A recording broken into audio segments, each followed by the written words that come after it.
Viewers and subscribers, you're welcome back again. This is still BVI Channel 1, where we tell you undiluted truth. As a follow-up with respect to the Kemi Badenoch speech or comment about not connecting with Nigeria. Truly, many Nigerians are not connecting with Nigeria. In fact, as we speak, many are escaping from this unworkable system, as some 4 Nigerian stowaways were rescued in Brazil.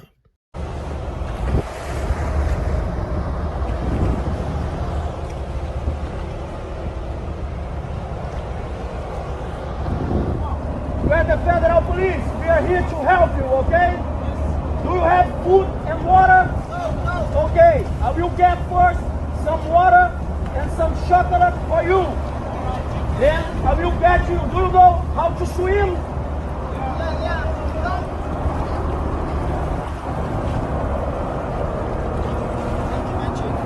So, take some food, take some water. I will get the life vest now, okay? This is the moment Brazilian federal police rescued 4 Nigerians who had spent 14 days above the rudder of a cargo ship. The migrants had run out of food and water on their 10th day at sea. Thank God Opemibo Matthew Yeye is one of them. It was a terrible experience for me. Being a first time, I've never tried that before, but because I already made up my mind to leave, so I just summoned the courage. But then it's not easy, seeing the ship, shaking, I was so scared. 2 of the men have since been returned to Nigeria upon their request. Yeye and the other man, Roman Epimene Friday, have applied for asylum in Brazil. I pray the government of Brazil and Casamento, the migrant, should have pity on me, have mercy on me to maybe look for a better job for me to work. Both men said economic hardship, political instability and crime had left them with little option but to abandon their native Nigeria. Friday said his journey to Brazil began on June 27th when a fisherman friend rowed him up to the stern of the Liberian-flagged Can Wave, docked in Lagos, and left him by the rudder. To his surprise, he found 3 men already there, waiting for the ship to depart. He said he had never met his new shipmates and feared they could toss him into the sea at any moment.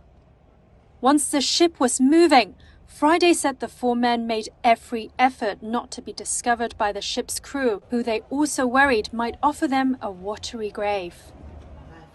The 4 men said they had hoped to reach Europe and were shocked to learn they had in fact landed on the other side of the Atlantic in Brazil. Father Paulo Paris, a priest at the Sao Paulo shelter, where Reuters spoke to the 2 Nigerian men, said he had come across other cases of stowaways, but never one so dangerous. He said their journey paid testament to the lengths people will go in search of a new start. Good. You saw that? Nigerians are escaping from Nigeria because there is nothing like Nigeria as a country in practical terms. Because not just in Nigeria, but across Africa, many African countries. And that's why many African countries are fighting for their freedom after their independence so many years ago. Like Mali, Burkina Faso, Niger, and the rest of them. The same freedom these guys are fighting for is what the president of Nigeria is choking Nigerians with by going to align with France, to even contemplate of bringing their soldiers to have a base in Nigeria. Putting Nigerian people under serious pressure. Living expense, hardship, hunger, poverty is the order of the day. Then the only thing that is in their mind to add to Nigerians is the tax reforms that will impose more hardship on the suffering Nigerians already. I'm not against the tax reforms, okay? Because when you want to dabble into that, many people do not understand. But I want to let you know that this tax reform shouldn't have even come up in the first instance. All this going to Abuja every month to share allocation, statutory allocation, and those nonsense wouldn't have been if Nigeria is truly a federal republic. In the right sense, it is even when you have a regional or federating unit, they should be the ones contributing to the center, because they are independent. Their independence and autonomy should be able to sustain them by themselves, and they will be able to make their economy workable and provide hope and livability for Nigerians. And you wouldn't be seeing these stowaways risking their lives. Even in a war-torn countries today in the world, you will not see their citizens try to escape in this manner. This is suicidal. But they rather die trying to escape than to die in Nigeria, because I can tell you, more Nigerians are dying in Nigeria today than in those countries considered to be at war. So tell me, how will you blame Nigerians who are trying to escape? How will you blame even Kemi, who made that comment of not identifying with Nigeria?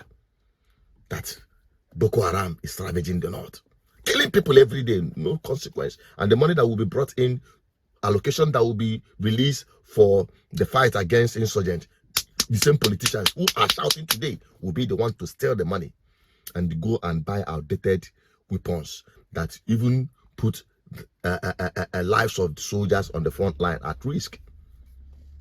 They take their bonuses, they siphon their money, their salaries, and everything. And these guys will just, without motivation, they are just there being massacred, and nobody's talking about it. You are trying to, nobody's loyal to this. Everybody's finding a way to escape. And that's why we'll continue being victims and slaves in the modern era across the world. Well, I rest my case. Let's have your opinion on the comment section. How do you feel? Do you feel like escaping from Nigeria? Or do you feel like joining in the fight to rescue Nigerians from Nigeria? Let me have your opinion on the comment section. I still remain Asuchinot Peters, the advocate for good governance. Bye-bye for now.